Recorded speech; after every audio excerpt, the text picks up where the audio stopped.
January 31st is the start of the Chinese New Year. People around the world will be putting aside the problems and disappointments of the past and finding a new hope and a fresh beginning. And one of the most important parts of the celebration is the food, of course. Here with a delicious recipe is culinary instructor Nadine Nelson. Nadine, does this mean we get to start over on our New Year's resolutions? Yes. What do you think? Yes, for those of us who didn't even do a New Year's resolution, then we get to, at least feel that we can get ourselves in the game for, 2014, which is the year of the horse. Is that right? Okay. Yes. And a lot of traditions go along with this holiday. Yeah, the year of the horse is like, is symbolic. It's like based on perseverance, nobility, class, and speed. But you have 15 days to celebrate with food, and there's lots of different. Wonderful. Yeah. It's very delicious. Okay. Well, what'd you bring with you? It looks wonderful. Yeah. So this is like a typical Asian New Year table. It has different things that represent. For fish, like usually have a whole fish, a whole chicken, whole pieces of meat, which represent prosperity, surplus. Okay. A lot of Asian New Year traditions have to do with like family and also longevity and health. Okay. So I think it's like a really nice way to celebrate, invite people over, have fun. The day before the Asian New Year, people make dumplings, and we're going to make spring rolls. And spring rolls symbolize prosperity because they look like bars of gold. All right, well, let's get going. So this is what we're going to end up with right they here. Look great. Right, and so cabbage is also 100 years of prosperity. So it has cabbage in there. It has ground chicken. We're going to put some flavorings inside there. Okay. Can you change it if you don't want to do chicken? No, yeah, you can do pork, which is also has to do with prosperity. So I did ground chicken because a lot of people in my family don't eat pork, but I do eat pork. So, but ground chicken is also low in fat. So Sure. This is Chinese 5-spice. We have it's scallions on the recipe, but they're Chinese garlic chives, which have to do with longevity. We have, right here, we're going to saute those, but we have garlic and ginger. Okay. And so we mix all this together with a little bit of hoisin sauce and oyster sauce.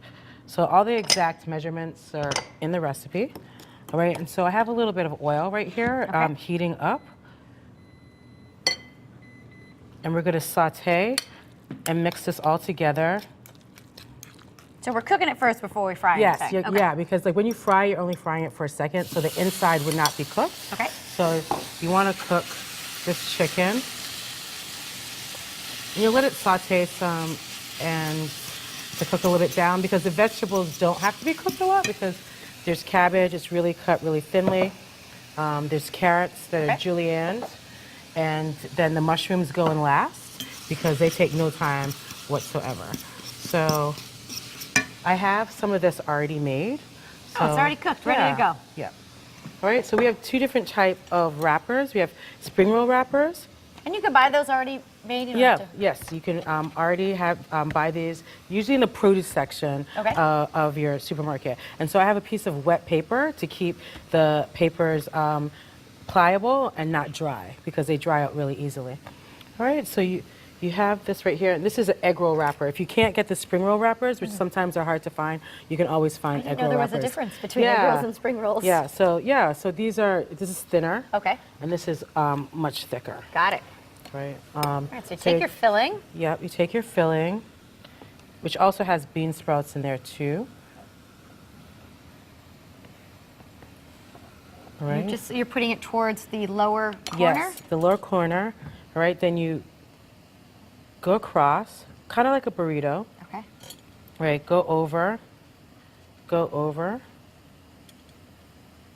right, I see the form we're taking here. Yes. That's pretty easy. Right, and then you just go like that.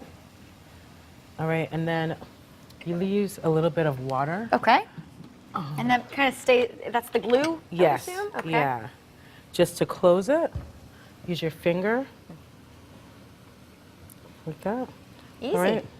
So here we have oil that has been heating up. Any particular type that you use? Or? Vegetable oil. Okay. You know, you can use peanut oil, but some people are allergic to peanuts. But oil that can be used to fry things and not burn. So peanut oil, vegetable oil is really good. Okay. So you just fry them for a couple minutes so they get brown. And they then, look like that, and they're ready to go. Now, I gotta ask you, you always bring a fun beverage. What's on tap today here? All right, pomegranates are a symbol of fertility. Okay. And since you got married, this is for your good luck, for you and your husband. Congratulations. So there's pomegranate juice. And since we're longing for the spring, we have cherry spritzer. Of course, no alcohol, because we want you to be nice and healthy. And we have like the Ariels, or maybe we should give you some alcohol, you know? We have Ariels from the inside of pomegranates. Ooh. All right, so it's a nice, wonderful. refreshing I drink. love this. So typically, before we go, how long does that egg roll cook? Would you say 3 minutes? 2 to 5 minutes, you know, 2 to 5 minutes. So you just want to, everything is cooked on the inside, so all you're doing is browning it. So. And that's it, huh? Yeah. Very good. Well, we'll have all the recipes over on WTNH.com. Just click on Style. Nadine, thanks so much for sharing these traditions. You're welcome. It's a lot of fun. And they're also really fun to do. Great. And still to come, Jocelyn recently spoke with Kitty Burns-Flory about her new novel. We'll share that when Style returns.